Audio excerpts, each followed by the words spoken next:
Welcome to the Pizza Marketplace podcast. I'm Mandy Detwiler, editor of Pizza Marketplace, and I'm here today with Jennifer Jackson, Vice President of Public Relations for Hungry Howie's. Jennifer, thanks so much for being with us today. I appreciate you inviting me, Mandy. Like I said to you earlier, I'm excited to chat with you. I feel like you've chatted with a lot of members of my team, and it's great to finally meet you face to face and chat. Yes, finally we meet. Well, I guess I want to talk a little bit about the PR side of Hungry Howie's. How does the PR department collaborate with the operations and marketing teams to ensure a consistent brand message, especially concerning menu changes or promotional campaigns? Yes, well, public relations has really changed over the years, hasn't it? Think back at years ago how it was really based on connections and relationships and, getting to know people in the industry so they would write stories about you. And, fast forward to today where it includes social media and so many of the influencers and everything like that. It's a completely different industry than when we initially started. And so it's an exciting time where we are involved with every different department now, right? So we are more active with operations. We are more active with like launch teams when we come up with different ideas and, doing like stunts or, what we did for National Flavored Crust Day this year is we actually took over a tattoo parlor here in Michigan and we gave pizza themed tattoos to any of our customers that wanted it, as well as pizza for a year.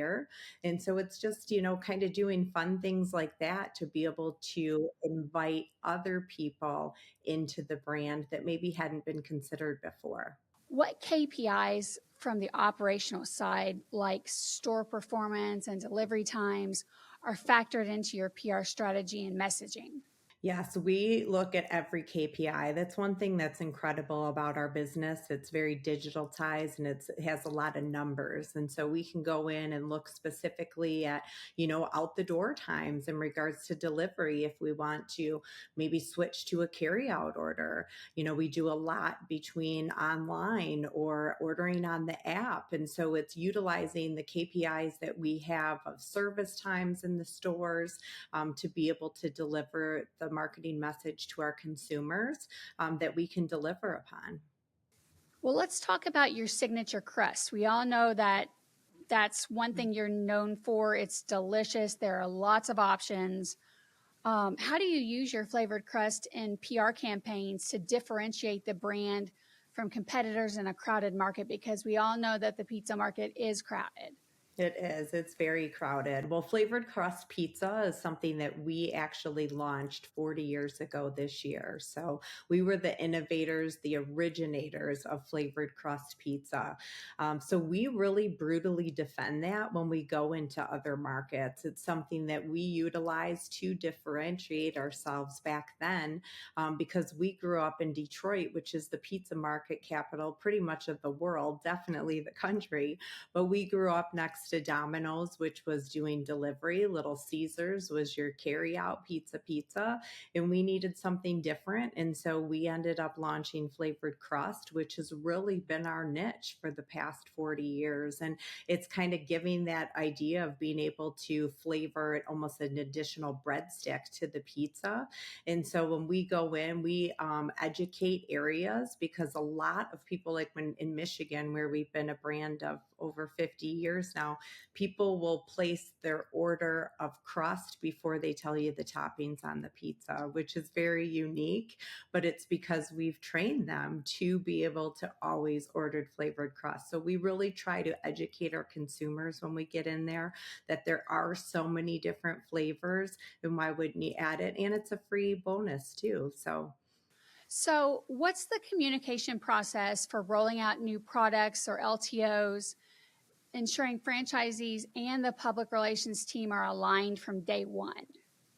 Yeah, so we have launch teams and cross functional teams that actually meet weekly. And so we are always planning out any limited time offers as well as any launches that we're doing, probably 3 to 4 months out, because it's not only operations and public relations that has to be involved, but we also need to have IT because a lot of it's through technology. And so it's bringing all of the different departments together on a weekly basis, so we are all intertwined, we're all knowing who's doing what, and we're all on the same page and being able to move forward to launch and execute according to what we hope to have. Given the focus on food quality and safety, what does the crisis communication plan look like for a major operational issue like a supply chain disruption or a foodborne illness scare? Yes, God forbid anything like that would happen. But you know what? We have to be in the crisis communication plan.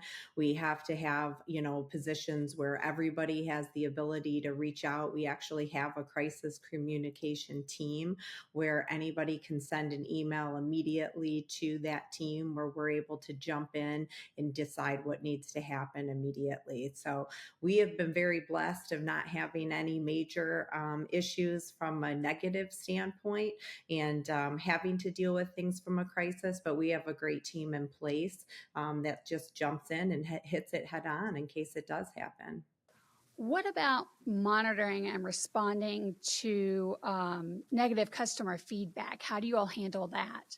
Yes. Well, we again have a ton of feedback that comes in. They can call the call center, they can submit things online. There's many different avenues, and those are actually sent immediately to the franchisee as well as their consultant in the operations department. So they're looking at hitting those right on and talking and addressing with the customer immediately, handling the situation and rectifying it in the best possible way. In an environment where operational transparency is valued, how do you handle PR for challenges like franchisee compliance issues or store closures? Yes, well, we have an incredible legal team in house, and so they keep that very buttoned up, and we don't ever have to really deal with anything that major. We're really blessed to have a great system that everybody is following. We partner with Stereotech to be able to come in and be able to look at the operations side of our franchisees, and bringing in other companies that can come in to help us continually evaluate to be able to continually be moving forward and growing. Tell me a little bit about your Detroit style pizza launch. You recently launched Detroit style pizza. So how did the PR teams and R&D and all of the other teams kind of come together to push that out to the market? Yes, that was an all hands on deck. We had decided if we were going to launch a Detroit style pizza in our home city of Detroit, that it had to be authentic. And so we had our research and development team actually go to a lot of the very first Buddies, the first Louis, where they actually did make it and learn how to do it and do all of the different research. So we did that. We then put it together into a group of test stores for probably about 6 months to see how that went.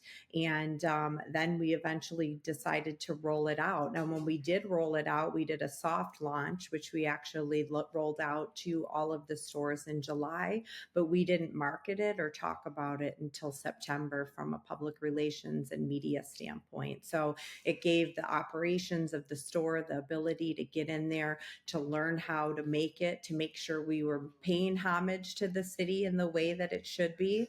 And, we had some operational challenges in the beginning, which allowed us to work through those and get those all ready before we started marketing it and really driving customers to it. So it was a huge promotion that we did. Again, every single department was involved, from operations to marketing to PR our social team, to legal, even to be able to ensure that it was a great launch for everyone throughout the entire brand, as well as the franchisees. Like, we got excited for it. We were ready. We've been seeing the sales increase of that. It's been a very exciting time for us, and we just keep trying to push it and pay homage, because we also offer our deep dish pizza, but to be an authentic Detroit style, it's having the sauce on the top. And most of the other brands claim it's Detroit style, but it's not, because it doesn't have the sauce on the top. Right. And it's selling well? It is. It's doing very well. Yeah, it's probably up to about 8 or 9% of our pizza sales right now, which is exciting. Just out of curiosity, what is the most popular flavored crust? Oh, butter cheese for sure. Butter cheese. Yes, it That's is. We're trying to get a little bit more creative. We have a sweet heat bacon right now, and we've got some super fun collaborations in store for 2026. But I think it's just all about the flavor, and the butter cheese is just simple. It's that Parmesan cheese, and it makes it a little buttery.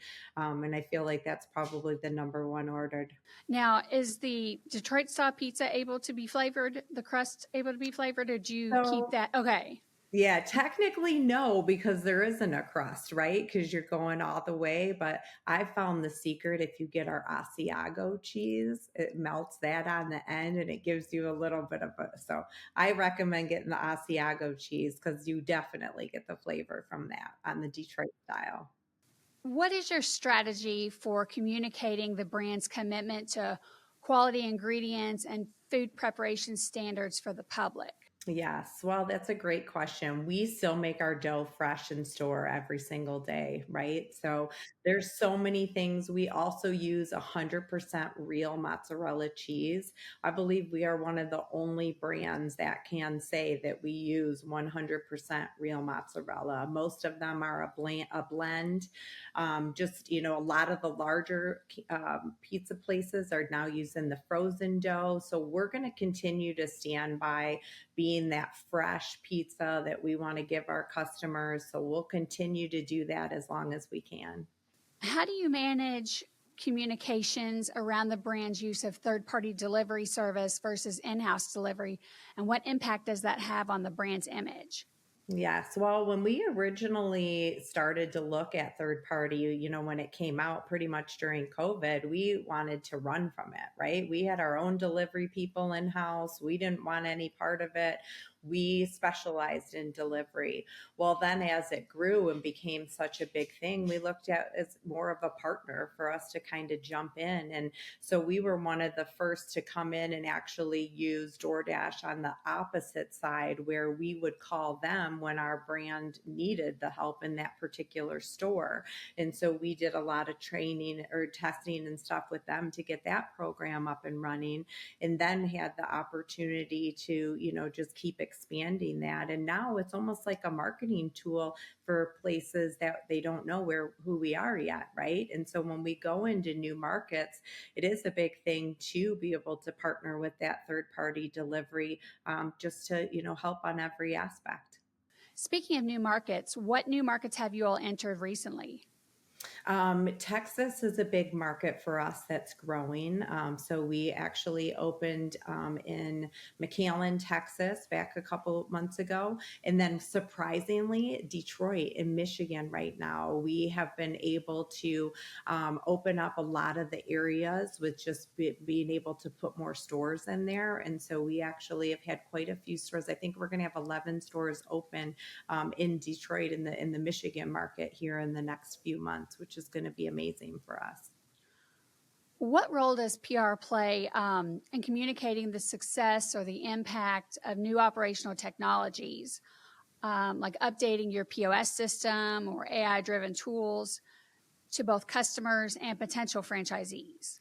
Yes. Well, we're jumping into that conversation everywhere we can now, right? I think that's really where public relations has come is it's being in the conversation of what's going on and what's happening within the industry. So, we try to do that with being, specialists when in regards to different, media and having them reach out and contact us and, talk about the things that we're doing from technology to operations to development and just having them positioned as experts in the industry. We have been in business over 50 years. We have a lot of knowledge in pizza on our leadership team. And it's again just kind of putting that information out there and being able to address it and talk and know that hey, we're in the conversation and we're going to continue to be. How does the PR department work to tell the story of the brand's local impact and community involvement through its largely franchised operational model? How are you doing that with franchisees? Yeah, so we're just starting to try to get franchisees into their own social media. It's something that we've really done from a corporate standpoint, and now with it, it's like everybody could be an influencer, and so it's really trying to work with the franchisee, train them to do it in the appropriate way of knowing what reels and what Facebook and Instagram and all of that is, and then giving them the tools to be able to show and integrate what they are already doing in their community. All of our franchisees are independently owned and operated. They're all very active in the community that they have to be. So it's just helping us train and showing them how to be able to continue to showcase that in their specific community. Is paper, let's say box toppers or door hangers or flyers, is that obsolete now? I would say so. I will say we do have a lot of franchisees that still do print and do different things like that because it's something that we've always done. But is it something that's going to come back? It could. I bet door hanging right now would be something that would be pretty impactful because we don't get a lot of stuff on our doors anymore, right? So it's kind of funny. I always tell people all of those little techniques, yeah, they might go away, but sometimes and eventually they do come back just in another format.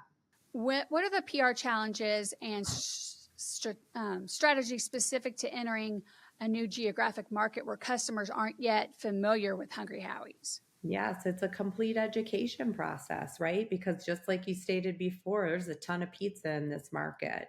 And so, what we try to do is make that particular franchisee the face of the business in that market because it's not going to be putting Hungry Howie's name up on the board that's going to drive people in there. It's knowing that, Bill just opened the store in the community and all of us want to go support him because we know that he's running the store and it's something him and his wife are just starting up. So we really try to bring that story to the community and make sure that people know that it's a franchisee and it's somebody that's, in there working hard every day. And, it's not just a big brand coming in and popping up a sign. It's actually someone in that community that's building their own business. So it's very local. Very localized. How does PR support the franchise development side of the business?